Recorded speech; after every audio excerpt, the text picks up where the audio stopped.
Hello everyone. As Let Loose released a new big update, update 16, and with it the new map, Elsenborn Ridge, and other changes to the game, as well as a DLC, I've gone in to check it out, to see what changed and by how much. What actually changed in update 16, and is it worth coming back to the game?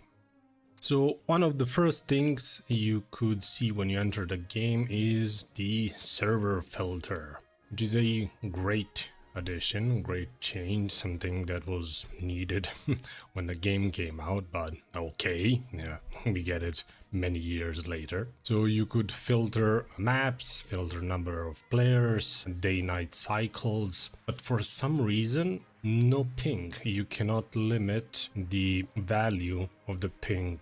I don't want to play on servers that are over 200 ping for sure. You don't want that either, but there's no way to filter that out. I would say an oversight, but okay, we'll see if they do anything about that.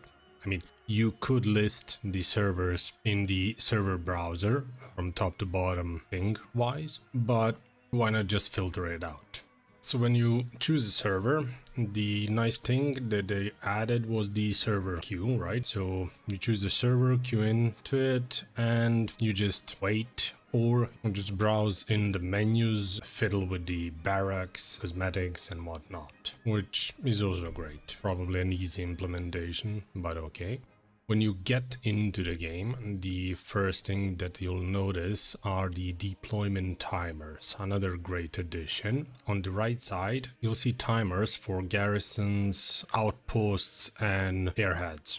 This is a good addition, but it's kinda in the middle, to be quite honest, because for a new player who joins in, he will always want to select the timer with the least amount of seconds to deploy. That means that if there's an airhead, new players or inexperienced players or players in a hurry will not pick the airhead timer, because that one is at 30, 35, 40 seconds. But the garrison close to the front line is at 10 seconds. So there's kind of a contra-intuitive decision there, right? You kind of motivate them to go to the spawn with the least amount of seconds. So that's something that I'm on the fence about, if it's really that good or not. Other than that, capture point progress bar has added when you're in the deploy screen, which is great. That's really good. There's no two ways about it.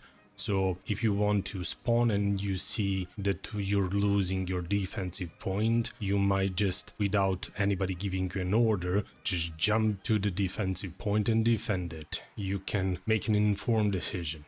Next thing is dynamic weather system. No snow, more snow, blizzard. I'm yet to experience this because that's not something that I have control over. Like, okay, why not? I'm just guessing they just learned recently how to do this, so they wanted to implement it, which is fine, okay. Free look, hold a key bind. Also, you need to put a key bind for it. It's not bind on any key. So I've just put it on Alt, the same as I used it in Rust like 6-7 years ago to free look. But okay, 2024, almost 2025, we get this in Hell Let Loose. It's good to have. There's no two ways about it, but not something that was needed, but it's nice to have. The new map, Elsenborn Ridge, is a beautiful map. It really looks nice. This is by far, in my opinion, the best map. It looks way better. You can also see the shift in map design from the old maps to this and the previous map. The forests look more natural. It's pretty hard to spot players, even tanks, because of the placement of forests. It's not like the terrain is segmented. It has more of a natural feel. It reminds me kinda of Squad, which is a good thing. The whole map looks like a diorama, so making it look like there was a battle there using already existing assets, which is great. I mean, using the tools they have to create something different. that shows some skill and knowledge on the developer's part. The kind of downside, maybe not. It's hard to spot garrisons. There's too much props. It's good and bad because it looks more alive, more authentic. But then again, there are props that look identical, like the German garrisons or the Logi trucks, and it's kind of hard to tell from a distance. But then again, there are more creative options on the map where you could place the garrison, which is cool. Apart from that, there's the DLC, the cosmetic DLC for 12 bucks, Wacht am Rhein units, which is okay. Cosmetic DLC if you want to support the devs, why not? But there are really no changes to the core principles of the game. The medics are still bad, the riflemen are still bad, the node system and the engineers, the RT needs a look. Everything in general is the same, so the game feels the same. The new map is good, but nothing really changed. So the update brought a new map, and that's about it. If you left the game because of burnout, frustration, or just played enough, this update isn't a big enough improvement on the game that'll get you to come back and stay.